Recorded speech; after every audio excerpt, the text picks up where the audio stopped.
only for the two sides to remain far apart.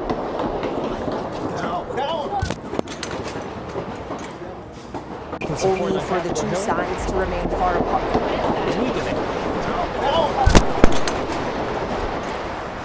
Again, with breaking news just in, gunshots outside the White House. You're getting a live look right now, and you can see what appears to be security on. ፕሬዝዳንት ዶናልድ ትራምፕ ዳግም ፕሬዝዳንት ለመሆን ምርጫ ሲወዳደሩ ከነበረበት ዕለት ጀምሮ ስልጣን እስከያዙበት ዕለት ድረስ የቀጠለው እሳቸውን በመሳሪያ የማደን ሂደት በትላንትናው ዕለት በነጩ ቤተመንግስት ዋይት ሃውስም ተከስቷል።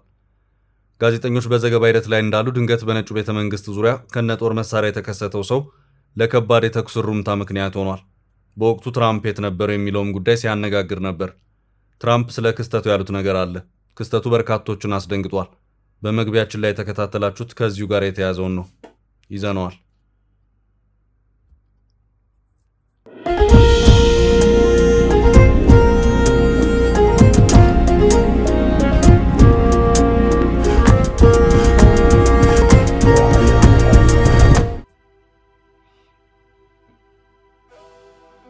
ውድ የፈታ ቤተሰቦች ከልብ የመነጨ የከበረ ሰላምታችን በያላችሁበት ይድረሳችሁ። ዕለተ ሰንበት የሰዓቱን መረጃ አሰናድተናል። ይመጥናሉ፣ መደመጥ ይገባቸዋል ያልናቸውን መረጃዎች በቅድሚያ እናስተዋውቅ። ነጩ ቤተመንግስት በተኩስ ተናወጠ። ትራምፕን ኢላማ ያደረገ ሌላ የግድያ ሙከራ ስለመሆኑ ተገልጿል። ራሱን ኢየሱስ ክርስቶስ እንደሆነ የሚገልጽ ምናልባትም የአእምሮ ችግር እንዳለበት የተገለጸ ግለሰብ በቤተመንግስቱ ጠባቂዎች ላይ ተኩስ ከፍቶ በተሰጠው አጸፋ ተገድሏል። ትዕይንቱ ሲፈጠር ትራምፕ ዋይት ሃውስ ውስጥ በቅርብ ርቀት ላይ ነበሩ ተብሏል። ተኩሱን ተከትሎ ነጩ ቤተመንግስት ለአፍታ ዝግ እንዲሆን ተደርጓል። አስደንጋጩን ክስተት የተመለከተ ዘገባ ይዘናል። የኢትዮጵያ አየር መንገድ የሰጠውን የአገልግሎት ክፍያ ሳይቀር ሳይከፍል ወደ አስመራ የነበረውን በረራ እንዲያቋርጥ ያደረገው የኤርትራ መንግስት ወደ አስመራ የሚደረጉ የሌሎች አየር መንገዶች በረራ ፈተና የገጠመው ሲሆን በጦርነት የምትታመሰው ሱዳን አየር መንገድ ገብቶ ይስራ ብሏል። አየር መንገዱ እንደ በርካታ የአፍሪካ አየር መንገዶች ሁሉ ዓለም አቀፍ የበረራ ደህንነት መስፈርቶችን ወይም ኢንተርናሽናል ሴፍቲ ስታንዳርድ ሳያሟላም በሚል ወደ አውሮፓና ሌሎች ሀገራት የአየር ክልል እንዳይገባ እገዳ የተጣለበት አየር መንገድ ነው። ጥንቅራችን ከዚሁ ጋር በተያያዘ የሚያደርሳችሁ ዕለታዊ መረጃ አለ። ሶማሊላንድ ከኢትዮጵያ ቀጣዩን እውቅና እንደምትጠብቅ ገለጸች። ከሰሞኑ በነጻነት በዓል ላይ ንግግር ያደረጉት የሶማሊላንድ ፕሬዝዳንታዊ ሚኒስትር ካዳሃር ሁሴን ኢትዮጵያን በእጅጉ ሲያመሰግኑ ተሰምተዋል። መረጃውን አክለናል። የቀድሞ የደቡብ አፍሪካ ፕሬዝዳንት በደቡብ አፍሪካ ስለ ኢትዮጵያውያን ተከራከሩ። ፕሬዝዳንት ታቦ ምቤኪ የተሳሳተ አካል ላይ ጣት እየተጠቆመ ነው ብለዋል። የደቡብ አፍሪካ የሥራ አጥነት ችግር ስደተኞች የፈጠሩት አለመሆኑን እነሱ ላይ በመጮህም የሚፈታ አይደለም ሲሉ ተከራክረዋል። ንግግራቸውን ከጥንቅራችን ይሰሙታል። የኢትዮጵያ መንግስት በቀይ ባህር ጉዳይ ላይ ጥብቅ አቋም በያዘበትና ከአስመራ ጋር ያለው ዲፕሎማሲያዊ ግንኙነት በፈተና ውስጥ ባለበት በዚህ ወቅት የኤርትራ የአዲስ አበባ ድግስ ልዩ ትኩረት ስበዋል። ይዘነዋል። ፕሬዚዳንት ዶናልድ ትራምፕ መግባባት በሚቻልባቸው ጉዳዮች ላይ ከኢራን ጋር ድርድሮች ሲካሄዱ እንደቆዩና መልካም ሊባል የሚችልም ውጤት እየተገኘ መሆኑን አመለከቱ። ኢራን መሸነፏን ታውጅ፣ የኒውክሌር ዋነኛ ግብዓቷን ዩራኒየም ታስረክብ፣ ሆርሙዝን በውድ ካልከፈተች በግድ እናስከፍታታለን ሲሉ የነበሩት ትራምፕ አሁን ቀዝቀዝ ብለው በፍጥነት ወደ ስምምነት ለመድረስ እየተሯሯጡ ነው። ጥንቅራችን ይዞታል። በኦሮሚያ ክልል ሰሜን ሸዋ በድንገተኛ ጥቃት አባትና ልጅን ጨምሮ በርካቶች ተገድለዋል። ይህን አሳዛኝ ክስተት በተመለከተ የምናደርሳችሁ መረጃ ይኖራል። እስከ ጥንቅራችን ፍጻሜ አብራችሁን ቆዩ። የምንለቃቸው አዳዲስ መረጃዎች እንዲደርሷችሁ ላይክ፣ ሼር፣ ሰብስክራይብ ማድረግ እንዳትረሱ። ዘመናዊ ንግድ ሱቅ በመርካቶ ተክለ ሃይማኖት ከ440 ሺህ ብር ቅድመ ክፍያ ወይም በ1.7 ሚሊዮን ብር ሙሉ ክፍያ ከ11 ካሬ እስከ ትላልቅ የካሬ አማራጮች ለሽያጭ አቀረብንላችሁ። ሱቆቹ የተንጣለለ ፓርኪንግ ጨምሮ ሁሉም የተሟላላቸው ዱባይ ሞል ስታንዳርድ ናቸው። በተጨማሪም በፒያሳ አራዳ ፓርክ ፊት ለፊት ከባለ 1 መኝታ እስከ ባለ 4 መኝታ መኖሪያ ቤትም ለሽያጭ አቅርበናል። ባለ 1 መኝታ በ3.9 ሚሊዮን ብር ሙሉ ክፍያ፣ ባለ 2 በ6.5 ሚሊዮን ብር፣ ባለ 3 መኝታ በ10.5 ሚሊዮን ብር ሙሉ ክፍያ አሊያም 10% ቅድመ ክፍያ በመክፈል ባለቤት ይሁኑ። የባንክ ብድርም አመቻችተናል። ሜሪት ፕሮፐርቲ። ለበለጠ መረጃ 0998 317677 ይደውሉልን።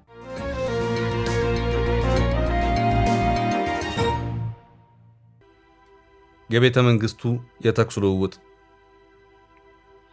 በትናንትናው ዕለት በነጩ ቤተ መንግስት አቅራቢያ የተፈጸመ አስደንጋጭ ክስተት ዓለም አቀፍ መነጋገሪያ ሆኗል። ፕሬዚዳንት ትራምፕን ኢላማ ያደረገን የተባለ ሌላ ጥቃት ስለመፈጸሙ ነው የተነገረው። የደህንነት ተንታኞች ክስተቱን በነጩ ቤተ መንግስት ከፍተኛ የደህንነት ጥሰት ሴኩሪቲ ብሪች ነው ሲሉ ገልጸውታል።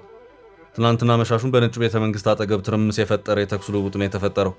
በቤተ መንግስቱ አንደኛው መግቢያ አቅራቢያ በፕሬዝዳንቱ ጠባቂዎችና በአንድ ግለሰብ መካከል ከ15 እስከ 30 የሚደርስ የተኩስ ልውውጥ መደረጉ ተዘግቧል። በግለሰብ ደረጃ የተፈጠረው ጥቃት ሲፈጸም ፕሬዝዳንት ትራምፕ በነጩ ቤተ መንግስት ፕሬዝዳንታዊ መኖሪያ ውስጥ እንደነበሩ ተገልጿል። በፕሬዝደንቱ ጠባቂዎች ላይ ቀድሞ ተኩስ የከፈተው መሞቱ ታውቋል። በአካባቢው ሲያልፍ የነበረ ሌላ ግለሰብ በከፍተኛ ሁኔታ ቆስሏል። ተጠርጣሪው ወደ ነጩ ቤተ መንግስት በሚያስገባ አንድ የመቀጣጠሪያ ማለፊያ ቼክ ፖይንት አቅራቢያ በመጠጋት ከቦርሳው ውስጥ ሽጉጥ በመምዘዝ በጠባቂዎች ላይ ተኩስ በድንገት ከፍቷል።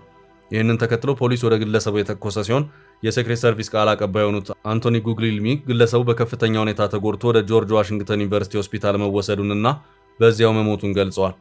በፖሊስና ሴክሬት ሰርቪስ አባላት ላይ የደረሰ ምንም አይነት ጉዳት እንደሌለ ሲገለጽ፣ ሌላ በአካባቢው በነበረ ከገዳዩ ጋር ግንኙነት የሌለው ግለሰብ ላይ ግን ጉዳት ደርሷል።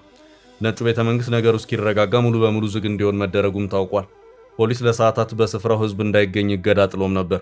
ተኩስ የከፈተው 17ኛ ጎዳና ከነጩ ቤተ መንግስት ሰሜን ምዕራብ አቅጣጫ በሚገኘው ፔንሲልቫኒያ አቬኒው በሚሰኝ ስፍራ በኩል ነው ተብሏል። ፖሊስ የጥቃት ፈጻሚውን ማንነት መለየት የቻለ ሲሆን ግለሰቡ የ21 ዓመት ወጣት ሲሆን ስሙም ናሲር ቤስት የሚሰኝ መሆኑ ታውቋል። ግለሰቡ በዋሽንግተን ዲሲ ላለፉት 18 ወራት ነዋሪ የነበረ መሆኑ በምርመራ ተደርሶበታል። ጥቁር አሜሪካዊ የሆነ ወጣት ድርጊቱን ለመፈጸም ምን እንዳነሳሰው ምክንያቱ ግልጽ ባይሆንም ሮይተርስ በሰራው ዘገባ የስሜት መረበሽ ያለበት ሰው ስለመሆኑ ገልጿል። ግለሰቡ በአካባቢው ፖሊስና በሴክሬት ሰርቪስ ከዚህ ቀደም ስጋት ከሚፈጥሩ ወይም ክትትል ከሚፈልጉ ግለሰቦች መካከል አንዱ ሆኖ የሚታወቅ ሲሆን ፍቃድ ሳይኖረው ወደ ነጩ ቤተ መንግስት ለመግባት ከዚህ ቀደም ከዓመት በፊት ሙከራ አድርጎ ታስሮ ችሎት ቀርቦም ነበር። ችሎቱ ወደ ቤተ መንግስት እንዳይጠጋ የርቀት ገደብ ያስቀመጠበትም ሰው ነበር። በ2025 ወደ ነጩ ቤተ መንግስት ያለ ፍቃድ ለመግባት በሞከረበት ጊዜ ፖሊስ ሲያስቆመው እኔ ኢየሱስ ክርስቶስ ነኝ ሲል መናገሩንም የፍርድ ቤት ሪከርድ ማመልከቱን የሮይተርስ ዘገባ አመልክቷል። ግለሰቡ የአእምሮ ችግር ሳይኖርበት እንዳልቀረም ተጠርጥሯል። ፕሬዚዳንት ትራምፕ ከተቃጣው ጥቃት በኋላ በራሳቸው ትሩዝ ሶሻል ማህበራዊ ገጽ ላይ ስለ ጉዳዩ አስተያየት የሰጡ ሲሆን የጸጥታ አካላትን አድንቀዋል፣ ፈጣንና ሙያዊ መልስ ሰጥተዋል ብለዋል። ጥቃት ፈጻሚውን ግለሰብ አስመልክተው የአመፃ ታሪክ ያለው በሀገራችን ተወዳጁ ሲሉ የገለጹትን ነጩ ቤተ መንግስት ላይ ልዩ ልክፍት ያለው ሰው ነው ሲሉም ገልጸውታል። ትራምፕ ይህንን ጥቃት በቤተ መንግስቱ እያሰሩት ላለው አዲስ አዳራሽ ድጋፍ ማግኛም አድርገውታል። ለዚህ ነው ደህንነቱን የጠበቀ የመሰብሰቢያ አዳራሽ ቦርሩም የሚያስፈልገን ሲሉ ገልጸዋል። Only for the two sides to remain far apart.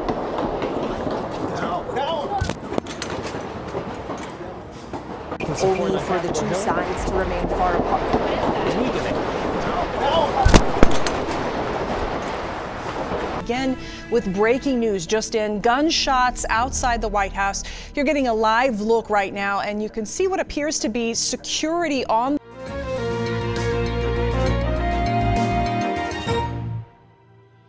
በቀጣይ መረጃ የኢትዮጵያ አየር መንገድን የከለከለችው ኤርትራ አዲስ ውሳኔ።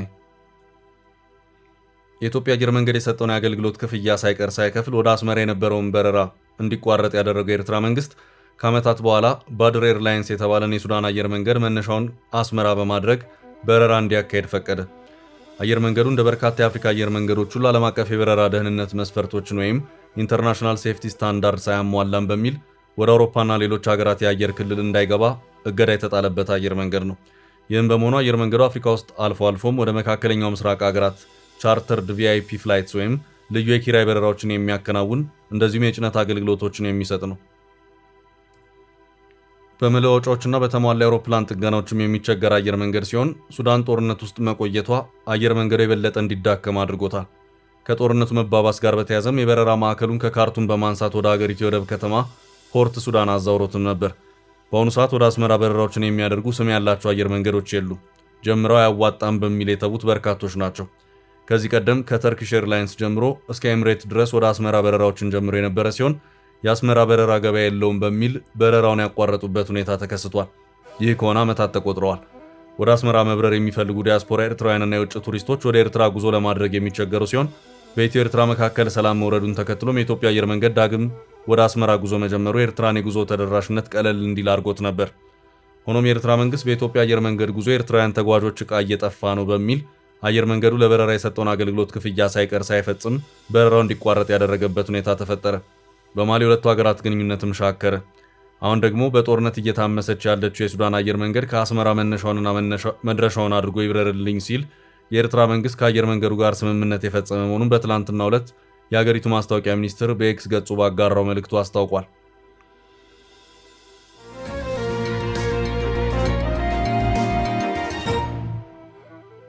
በቀጣይ መረጃ ኤርትራ በአዲስ አበባ የኢትዮጵያ መንግስት በቀይ ባህር ጉዳይ ላይ ጥብቅ አቋም በያዘበትና ከአስመራ ጋር ያለው ዲፕሎማሲያዊ ግንኙነት በፈተና ውስጥ ባለበት በዚህ ወቅት የኤርትራ አዲስ አበባ ድግስ ልዩ ትኩረት ስቧል። በኢትዮጵያ የሚገኘው የኤርትራ ኤምባሲና የአፍሪካ ህብረት ቋሚ ልዑክ ጽህፈት ቤት የሀገሪቱን 35ኛ ዓመት የነጻነት በዓል በአዲስ አበባ ከተማ አክብረዋል። የኤርትራ ማስታወቂያ ሚኒስቴር ባወጣው ይፋዊ መረጃ መሰረት በበዓሉ ላይ የተገኙት የኤርትራ ጉዳይ አስፈጻሚ አቶ ቢንያም በረሀ ጽናታችን ዋስትናችን በሚል መሪ ቃል ንግግር አድርገዋል። ዲፕሎማቱ አስመራ በቀይ ባህርና በአፍሪካ ቀንድ አካባቢ ዘላቂ ሰላምና መረጋጋት ለማምጣት እንዲሁም ከዓለም አቀፍ ተቋማት ጋር በትብብር ለመስራት ቁርጠኛ መሆኗን ገልጸዋል። ይህ በዓል በአዲስ አበባ መከበሩ በአንድ በኩል ዲፕሎማሲያዊ ግንኙነቶችን ለመቀጠል የሚደረግ መደበኛ አካሄድ ተደርጎ ሊወሰድ ይችላል። ይሁን እንጂ ይህ በዓል በአዲስ አበባ መከበሩ በብዙሃኑ ኢትዮጵያውያን ዘንድ የተለየ ስሜትና ጥንቃቄ የተሞላበት እይታን የሚፈጥር ነው። በርካታ ኢትዮጵያውያን የኤርትራን መገንጠልና የባህር በር ማጣትን አሁንም ድረስ በቁጭትና በሐዘን የሚያስታውሱት ታሪካዊ ክስተት በመሆኑ በዓሉ በዋና ከተማ መከበሩ በተለያዩ የህብረተሰብ ክፍሎች ዘንድ የተደበላለቀ ስሜትን ያነሳሳል። ዜናው በአንድ በኩል የሰላምና የዲፕሎማሲ ተስፋን ፊት ለፊት ቢያንጸባርቅም ከጀርባው ግን በሁለቱ ሀገራት ህዝቦች ታሪክና ስነ ልቦና ላይ ያሳደረው ጠባሳና ያልተፈቱ የፖለቲካ ጥያቄዎች አሁንም ድረስ በከፍተኛ ጥንቃቄ የሚታዩ ጉዳዮች ናቸው። ይህ የነጻነት በዓል አከባበር የመጣው በኢትዮጵያና በኤርትራ መካከል ወቅታዊ የፖለቲካና የወታደራዊ ውጥረት በረበበበት ወቅት መሆኑ ጉዳዩን ይበልጥ ስሜታዊ ያደርገዋል። በተለይም ከቀይ ባህርና ከፕሮፓጋንዳዎች ጋር ተያይዞ በሁለቱ ሀገራት መካከል የሚታዩ አለመግባባት በቀጠናው ላይ አዲስ የስጋት ደመና ጥሎ ባለበት በዚህ ሰዓት መሰል ዲፕሎማሲያዊ ኩነቶች የሚፈጥሩት አንድምታ በቅርብ ክትትል የሚደረግበት ሆኗል። በመሆኑም በአዲስ አበባ የተከናወነው ይህ በዓል በውጥረት ውስጥ ያለውን የቀጠናውን ፖለቲካዊ ሚዛን ለመረዳትና የሁለቱን ሀገራት የወደፊት ዕጣ ፈንታ ለመገመት ትልቅ ማሳያ ተደርጎ እየተወሰደ ይገኛል።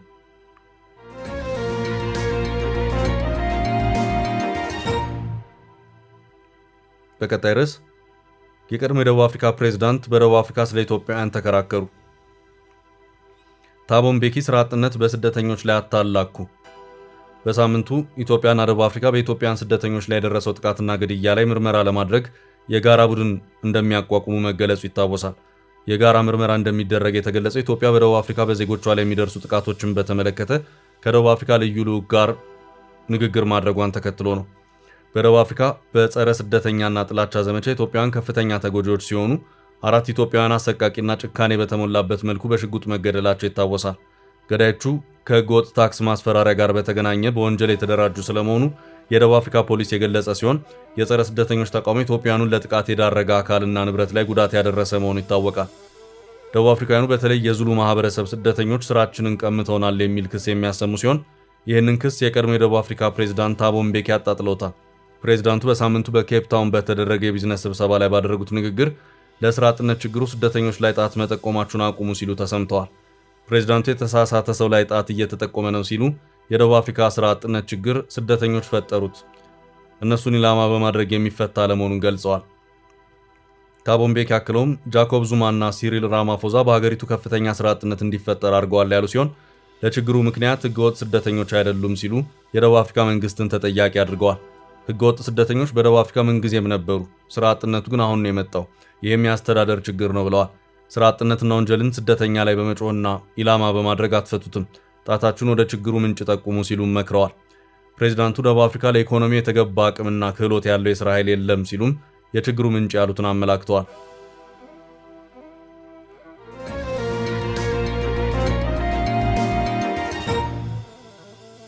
በቀጣይ ርዕስ ኢትዮጵያ ለሶማሌላንድ እውቅና እንድትሰጥ ትጠበቃለች።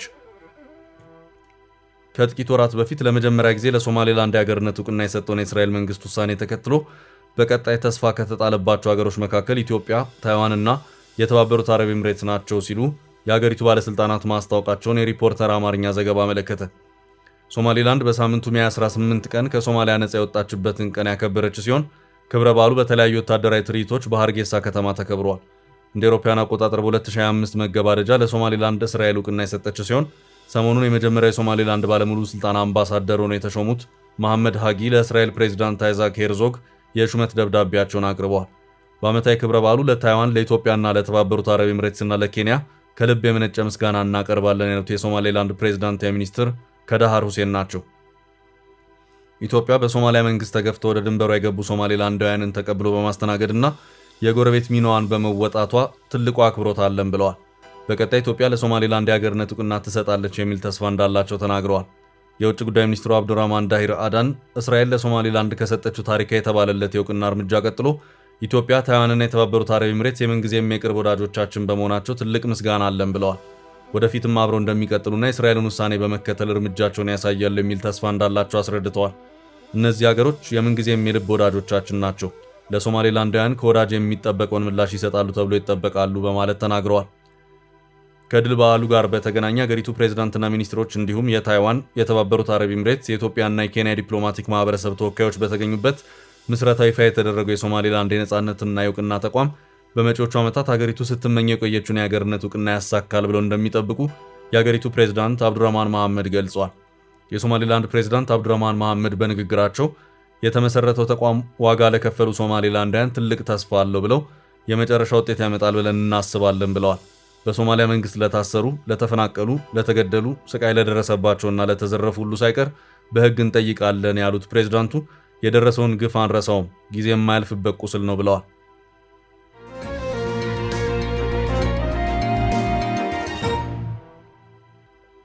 በቀጣይ መረጃ በሰሜን ሸዋ አስደንጋጭ ግድያ። በኦሮሚያ ክልል ሰሜን ሸዋ ዞን ወረጃ አርሶ ወረዳ በታጣቂዎች በተፈጸመ አዲስና አሰቃቂ ጥቃት አባትና ልጅን ጨምሮ 6 ንጹሃን ዜጎች በአሰቃቂ ሁኔታ መገደላቸውን ነዋሪዎች ገለጹ። ቲክቫ ኢትዮጵያ የዜና ምንጩን ጠቅሶ እንደዘገበው ጥቃቱ የተፈጸመው በኦነግ ሸኔ ታጣቂዎች ሲሆን በጥቃቱ ሳቢያ 6 ቀበሌ ቤቶች ሙሉ በሙሉ ወድመዋል። በአካባቢው ላይ የደረሰው የንብረት ውድመት እጅግ ከፍተኛ መሆኑን የገለጹት የዓይን እማኞቹ ከ100 ኩንታል በላይ እህል፣ 150 የንብ ቀፎዎች መቃጠላቸውንና ከ100 በላይ ቀንድ ከብቶች በታጣቂዎቹ ተዘርፈው መወሰዳቸውን በጥልቅ ሐዘን ተናግረዋል። ጥቃቱን ተከትሎ በአካባቢው የተፈጠረው ሰብአዊ ቀውስ እጅግ አሳሳቢ ደረጃ ላይ የደረሰ ሲሆን በታጣቂዎቹ የተቃጠሉ ከ40 እስከ 50 ቤቶች መቃጠላቸው ተገልጿል። ንብረታቸው የወደመባቸውና ለሕይወታቸው የሰጉ በርካታ የሸንኮራ ቀበሌ ነዋሪዎች አካባቢያቸውን ጥለው በመሰደድ በአሁኑ ወቅት በጎሃ ጽዮን ከተማ ተጠልለው ይገኛሉ። ከግድያውና ከማፈናቀሉ በተጨማሪ በርካታ ንጹሃን ታፍሰው የተወሰዱ ሲሆን ታጣቂዎቹ እያንዳንዳቸውን ለመልቀቅ እስከ 1 ሚሊዮን ብር የሚደርስ ከፍተኛ ገንዘብ እየጠየቁ መሆኑንና አንዳንዶቹ ገንዘብ ከፍለው እንደተለቀቁ ተረጋግጧል። ይህ አሰቃቂ ጥቃት በአካባቢው ላይ አዲስ እንዳልሆነና ላለፉት 5 ዓመታት በተደጋጋሚ ሲፈጸም የቆየ ስልታዊ ጥቃት መሆኑን ነዋሪዎቹ በምሬት ይናገራሉ። እስካሁን ድረስ ከ15 በላይ ቀበሌዎች ሙሉ በሙሉ በመፈናቀላቸው ጉዳዩን የወረዳውም ሆነ የዞኑ የጸጥታ አካላት ጠንቅቀው እንደሚያውቁት ተገልጿል። ህብረተሰቡ ራሱን በራሱ ሲከላከል መቆየቱና እስካሁን ዘላቂ መፍትሄ ባለመሰጠቱ ጥቃቱ ሊቀጥል ችሏል። ዘገባው በአካባቢው ባለስልጣናት በኩል ምላሽ ለማግኘት ያደረገው ጥረት ለጊዜው አለመሳካቱን ተመልክቷል። ነዋሪዎቹ ግን የሚመለከተው አካል ለጉዳዩ ትኩረት ሰጥቶ የዜጎችን ደህንነት እንዲያስከብር በአስቸኳይ ጥሪ አቅርበዋል።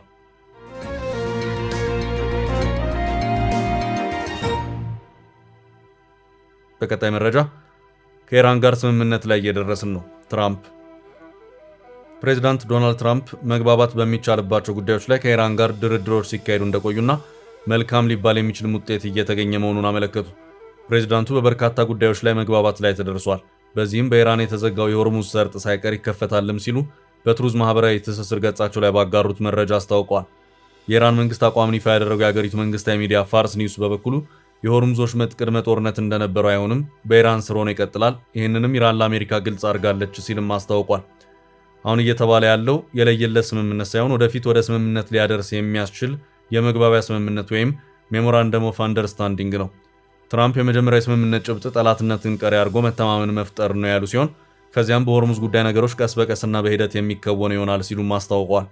አሜሪካ ኢራንን አጥብቃ እየጠየቀች ያለችው ኢራን የኒውክሌር ፕሮግራሟን እርግፍ አድርጋ እንድትተው እንዲሁም ለኒውክሌር ጦር መሳሪያ ግብዓትነት ያገለግላል የተባለውን 60 በመቶ የበለጸገን 400 ኪሎ ግራም አካባቢ የሚሆነውን ዩራኒየም እንድታስረክብ ነው። ኢራን በበኩሏ ይሄ ቀይ መስመሬ ነው አታስቡት እንዳለች ትገኛለች። ኢራን በድርድር ነጥቦቿ በእኔ ላይ ዳግም ጥቃት ላለመከፈቱ የደህንነት ዋስትና ይሰጠኝ፣ ለዓመታት የተጣለብኝ ማዕቀብ ይነሳልኝ፣ በአሜሪካ የታገደብኝ በቢሊዮን የሚቆጠር ዶላር ይለቀቅልኝ፣ እንዲሁም አሜሪካ በሆርሙዝ የኢራን ወደቦች ላይ ጣለቻቸው እገዳዎች ታንሳ የሚሉ አጥብቃ እንደያዘች መረጃዎች ያመለክታሉ። ትራምፕ የኒውክሌርን ጉዳይ ጠበቅ አድርገው በመያዝ ኢራንን ሲሞግቱ ከርመዋል። እንደ ፋርስ ኒውስ ዘገባ ከሆነ በኢራን በኩል የኢራን ኒውክሌር ፕሮግራም በድርድር አጀንዳነት የተነሳ ለመሆኑን እያመለከተች ነው። ፕሬዚዳንት ዶናልድ ትራምፕ የኢራን ኒውክሌር መቀጠል ጉዳይ ለአሜሪካ ቀይ መስመር ነው በማለት የድርድሩ ዋና ነጥብም በዚሁ ዙሪያ የሚያጠነጥን መሆኑን ደግመውና ደጋግመው ሲናገሩ ከርመዋል። አሁን የድርድሩ ዝርዝር ጉዳይ ገና የሚቀጥል ነው ቢባልም በድርድሩ ማን ከፍ ያለ የተደራዳሪነት ሚዛኑን አንስቶ ጥቅሙን እያስከበረ ነው የሚለው ጉዳይ አሁንም በተብራራ መልኩ እየወጣ አሜሪካንና ኢራንን የምታደራድረው ፓኪስታን የጦር ኃይል ኤታማዦር ሹማን ፊልድ ማርሻል አሲም ሙኒርን ወደ ቴህራን አምርተው ከኢራን ባለስልጣናት ጋር መክረዋል። ትራምፕ በዚሁ ከኢራን ጋር በሚደረስበት ስምምነት ዙሪያ ከቀጠናው የአረብ ሀገራት ጋር እንደመከሩም ታውቋል። በጦርነቱ ለተሳተፈችው እስራኤልም ተነግሯታል። እስራኤል በኢራን ጉዳይ አሁንም ስጋት ላይ ናት ተብሏል። ውድ ቤተሰቦቻችን ለዛሬ ያዝንላችሁን ርዕሰ ጉዳዮች እዚህ ላይ ቋጨን። ላይክ፣ ሼር እና ኮሜንት በማድረግ ለቻናላችን ድጋፋችሁን መግለጽ እንዳትዘነጉ እያልን ከሌሎች መረጃዎች ጋር ደግመን እስክንገናኝ ቸር ያሰማን ስንል ተሰናበትን።